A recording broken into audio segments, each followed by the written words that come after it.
Secret of भविष्य मालिका, भेड़ियों से घायल शेर कल्कि, भेड़ियों से घायल शेर कल्कि, क्या होगा उनका प्रतिशोध। हेलो फ्रेंड्स, भेड़ियों से घायल शेर क्यों है कल्कि, क्या है उनका प्रतिशोध। तो शेर तो कल्कि हैं और वो घायल शेर हैं, पर उनको घायल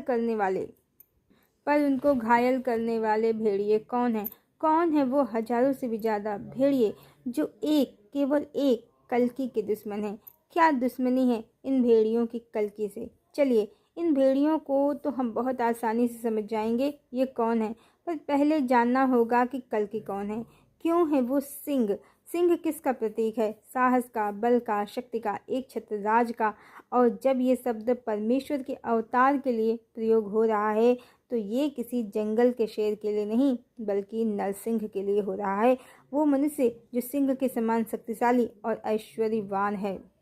इसके आदर्श इतने कठिनतम हैं कि आम इंसान डरता है उनको अपनाने से।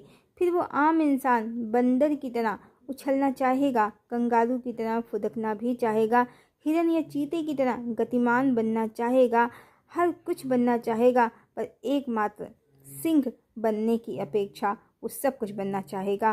तो नरसिंह होना साधारण नहीं है, नरसिंह में ही शक्ति है हिरण्यकश्यप को उसका अंत दिखाने की। नरसिंह का अर्थ है वो पुरुष जो सिंह के समान आदर्शवादी है। उसके कुछ उसूल हैं, कुछ आदर्श हैं जिनसे वो कभी पीछे हटता नहीं है, सिर्फ अपने आदर्शों पर, अपने वसूलों पर कायम रहता है। जैसे भगवान राम जिस कुल में जन्म लेते हैं उस कुल की मर्यादा है, आदर्श है। रघुकुल रीति सदा चली आई, प्राण जाई पर वचन न जाई। जबकि साधारण मनुष्य रोज ही अपने कितने ही निर्णय बदल लेते हैं। तो कल्कि प्रथम तो परमेश्वर हैं, वो छैला वैला नहीं है जो कलयुग के लोगों ने उनके ही अवतार श्री कृष्ण को बना दिया है। परमेश्वर के इर्द गिर्द स्त्रियों की कल्पना करके उनको रोमांस का मसीहा बना दिया है, जबकि वास्तव में वो एक समर्पित प्रेमी है, ना कि फ्लर्टिंग बॉय। कल्पना की दुनिया में सब कुछ बहुत अच्छा लगता है। भगवान बांसुरी बजा रहे हैं, उनके इर्द गिर्द तरह तरह की पोजीशन बनाए 10, 15, 50 जितनी चाहे इमेजिन कर लें आप, उतनी स्त्रियाँ हैं। पर सच्चाई ये है कि यदि वास्तव में ऐसा दृश्य आपके सामने प्रत्यक्ष में उपस्थित हो जाए तो आप भी असमंजस में पड़ जाएंगे कि भगवान है या औरतों का छैला रसिया। कल्पना कीजिए कि किसी गार्डन में कल्कि भगवान, अब आज का ज़माना है तो आज का ही ड्रेसिंग सेंस होगा उनका, और उनकी गोपियाँ उनको आप अपने आदर्श के अनुसार सूट, साड़ी, स्कर्ट, टॉप जो पसंद हो उसमें इमेजिन कर लीजिए।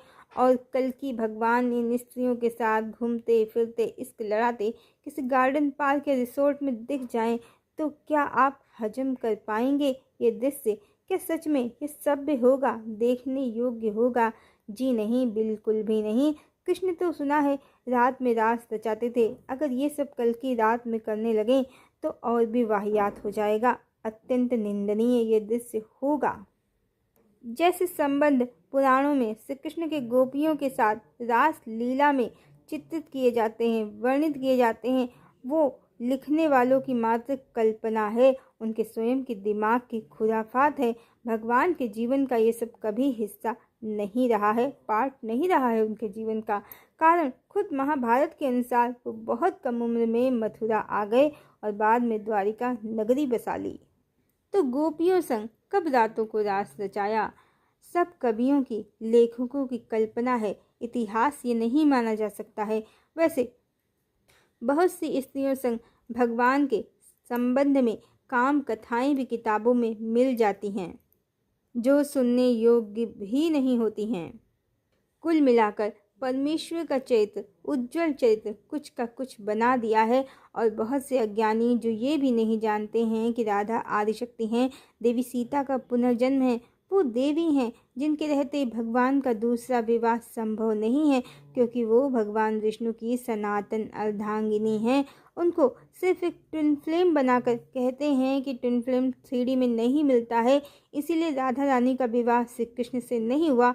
और भक्त गोपियाँ और खासकर रुक्मिणी उनको अनकंडीशनल लव करती थी, इसलिए भगवान ने इन सब से विवाह किया। राधा और कृष्ण एक ही हैं, इसीलिए उनका विवाह नहीं हुआ। पर सत्य तो यही है कि राधा कृष्ण ही सीताराम हैं। देवी सीता यदि विवाह बंधन में हो तो भगवान उनको ही समर्पित रहते हैं।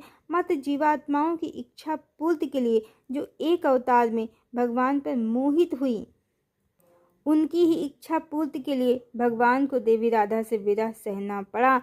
अन्यथा अनकंडीशनल लव का परिणाम भौतिक जगत में शादी विवाह नहीं होता है। जो भगवान ने रुक्मिणी इत्यादि से हजारों विवाह कर लिए, भगवान के रूप और देह पर आसक्त हुई जीवात्माएं थी ये सब। भगवान के रूप और देह पर आसक्त हुई जीवात्माएं थी ये सब।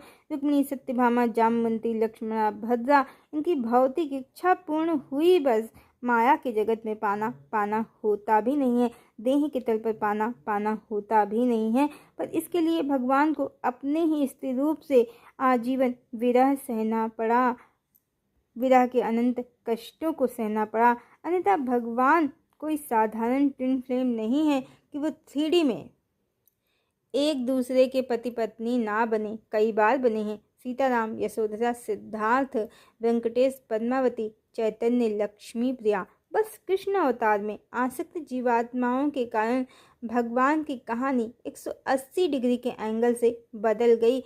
अन्यथा रुक्मिणी अपने पत्र में तो यही कहती है श्री कृष्ण से कि हे मुकुंद, आप रूप, गुण, धन, वैभव, कुल, शौर्य सब में अद्वितीय हैं। इसीलिए लज्जा छोड़ के मेरा चित्त आप में लग गया है। आप मेरे विवाह के दिन अपनी सेना लेकर आ जाइए और मेरा हरण करके मुझसे राक्षस विधि से विवाह कर लीजिए। शिशुपाल, जरासंध इत्यादि की सेना से युद्ध करके मेरा मोल चुकाइए और मुझसे विवाह कीजिए। ये कहाँ से अनकंडीशनल लव की भाषा है? ये षड्यंत्र पत्र था। अन्यथा विवाह के अवसर पर इतनी सारी सेनाओं का क्या काम था? विवाह का आयोजन था, युद्ध का नहीं, वो भी निश्चित किया हुआ विवाह। कोई स्वयंवर इत्यादि भी नहीं कि उसमें युद्ध की संभावना हो।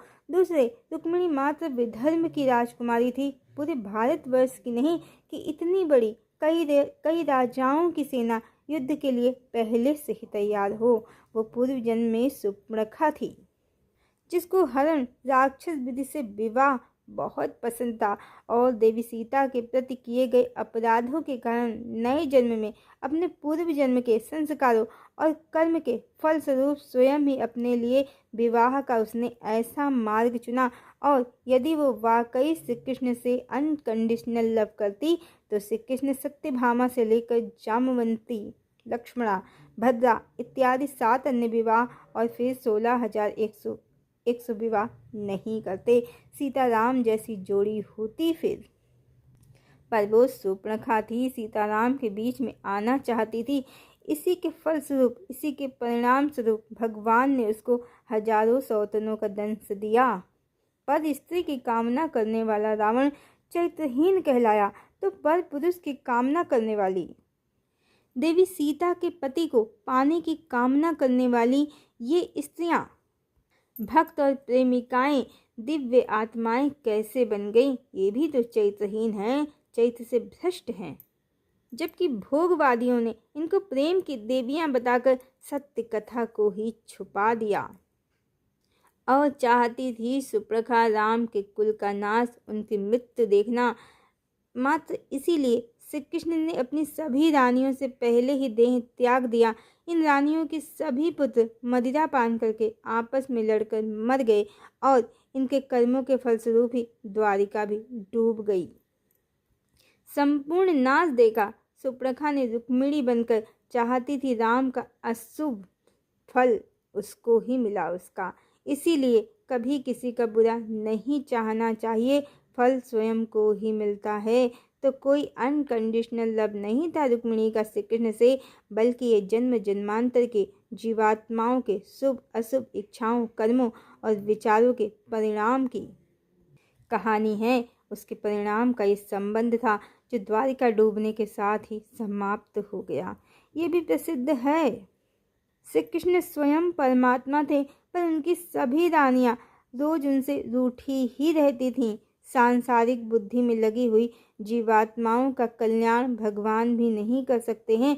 रुक्मिणी को एक पुष्प दे दिया था। श्री कृष्ण ने पारिजात का तो सत्यभामा रूठ गई थी और मारे जलन के उसने पूरा पारिजात का वृक्ष ही मांग लिया था और रुक्मिणी देखती ही रह गई थी जब श्री कृष्ण ने सत्यभामा के लिए स्वर्ग से पारिजात ही लाकर सत्यभामा को दे दिया। ये सभी प्रेम की देवियां नहीं, भोग विलास जलन और आसक्ति में फंसी हुई जीवात्माएं थीं। अनकंडीशनल लव मतलब बिना शर्त प्रेम, अनकंडीशनल लव मतलब बिना शर्त प्रेम जो राधा कृष्ण का ही था। बिना किसी अपेक्षा के, बिना किसी मांग के देवी राधा ने श्री कृष्ण को अपना संपूर्ण जीवन समर्पित किया। विरह अकेलेपन की दुस्सह पीड़ा सही श्री कृष्ण तो द्वारिका बसाकर राजपाट में फिर पांडवों के साथ व्यस्त हो गए, पर देवी राधा का संपूर्ण जीवन अकेले ही बीत गया। देवी राधा ने प्रेम में विरह की दुस्सह पीड़ा को अकेले ही सहन किया। रुक्मिणी प्रेम की देवी नहीं थी, वासना तृष्णा अहंकार की देवी थी। शूर्पणखा का पुनर्जन्म थी वो। पर कलिकाल के मनुष्यों ने, असुर बुद्धि मनुष्यों ने सब श्री कृष्ण के बारे में गलत गलत कहानियां चलाई। भगवान को हजारों का पति छैला सब बना दिया। जगदम्बिका देवी राधा का सत्य छुपा दिया, आज भी छुपा रहे हैं। मूर्ख लोग जगदम्बिका का सत्य स्वीकार करने के स्थान पर ये झूठी कहानियां चलाकर कि भगवान ने अपने भक्त लोगों से शादी की। सर्वव्यापी न्यायकारी परमेश्वर का पूरा मजाक ही बना रहे हैं। उनकी मान मर्यादा का भी ख्याल नहीं है इन मूर्खों को। भक्ति से भगवान चेतना में मिलते हैं, न कि भौतिक जगत में घर बसाते हैं। और श्री कृष्ण अकेले तो भगवान भी नहीं हैं। बिना देवी राधा के वो केवल शक्ति से हीन शिव तत्व हैं, पुरुष तत्व हैं परमात्मा का। भला भगवती को ही भगवान से अलग करके खुद का पति बनाने की कामना करने वाली स्त्रियां कौन सी भक्त हैं? आदिशक्ति का स्थान लेने की कामना कौन सी भक्ति है? ध्यान से समझें तो भवानी सबकी माँ है और भगवान सबके पिता। अपने ही पिता से विवाह की कामना भक्ति है या नीच कर्म? जब रावण देवी सीता को हर लाया तो कुंभकर्ण ने जगने पर यही कहा, ये क्या किया? जगदम्बिका को हर लाया, माता को हर लाया। अब राम के कोप से तुम्हारी कोई रक्षा नहीं कर पाएगा। वो तो रावण ने उसकी एक नहीं सुनी और उसको रावण का कहना मानना पड़ा और युद्ध में जाना पड़ा, ये जानते हुए कि रावण ने माता का ही हरण कर लिया है। अपने विनाश का इंतजाम स्वयं कर लिया है। सीता माता है तो राम पिता हैं, राधा माता हैं तो कृष्ण पिता हैं।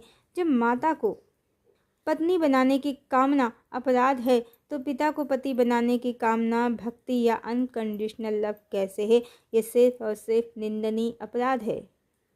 पर कलयुगी भेड़िए रात दिन लगे हैं राधा कृष्ण के प्रेम, उनके सत्य संबंध और सत्य कहानी को झुठलाने में और मनगढ़ंत कहानियां रचने में। इनमें से कितने ही लगे हैं खुद को कृष्ण सिद्ध करने में और अपने लीगल इलीगल अफेयर्स को कृष्ण की रानियां सिद्ध करने में। भगवान का सत्य चरित्र मानने के स्थान पर अपने गलत चरित्र को भगवान का बताकर सब स्वयं को ही भगवान बता रहे हैं। समझना होगा वो ही परमात्मा का भगवान कृष्ण का भक्त है जो राधा कृष्ण संयुक्त रूप की उपासना करता है। जो स्त्री देवी को अलग करके स्वयं कृष्ण की पत्नी बनना चाहे वो भक्त नहीं, अज्ञानी है, क्योंकि देवी के बिना कृष्ण चेतना शून्य निष्क्रिय ब्रह्म है, कुछ भी प्रदान करने में असमर्थ।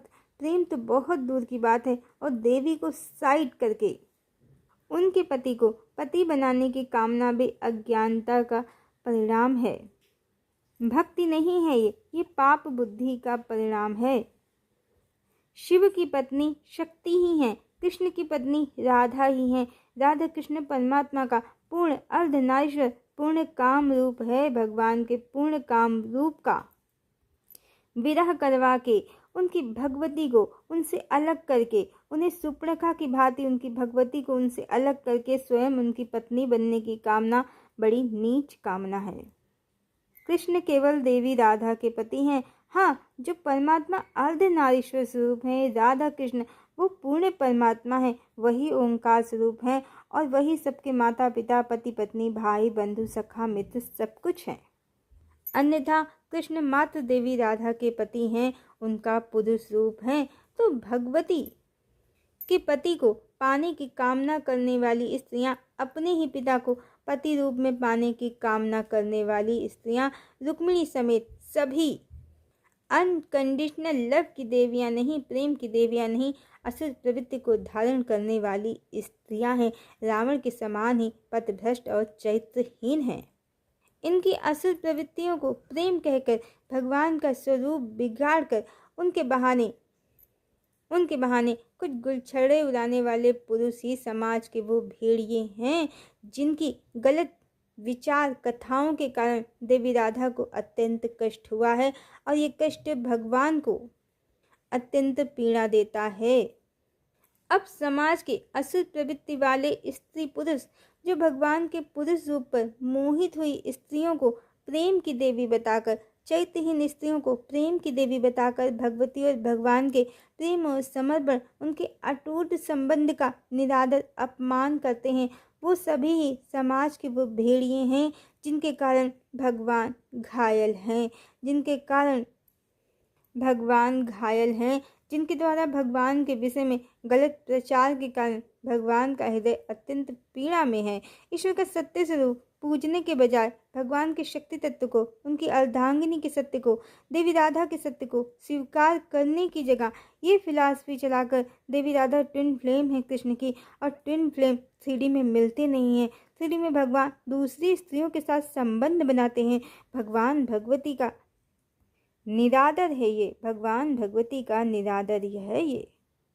और ये निरादर पूरी मानव जाति ही नहीं, इस समय मनुष्यों के गलत कामनाओं, विचारों और कृत्यों के कारण दूसरे प्राणी भी भुगत रहे हैं।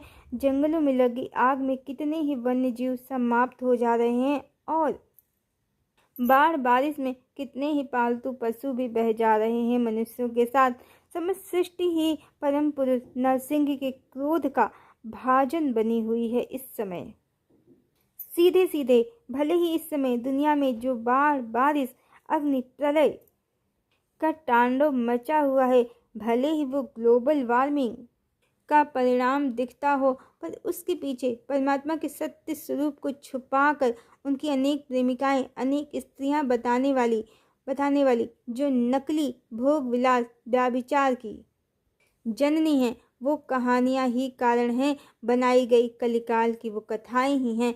सब मनुष्यों को मानसिक, वैचारिक और फिर स्थूल जगत में किए गए पापों का ही परिणाम है जो मनुष्यों को प्राप्त हो रहा है इस समय, और दूसरे प्राणियों को भी प्राप्त हो रहा है मनुष्यों के कारण।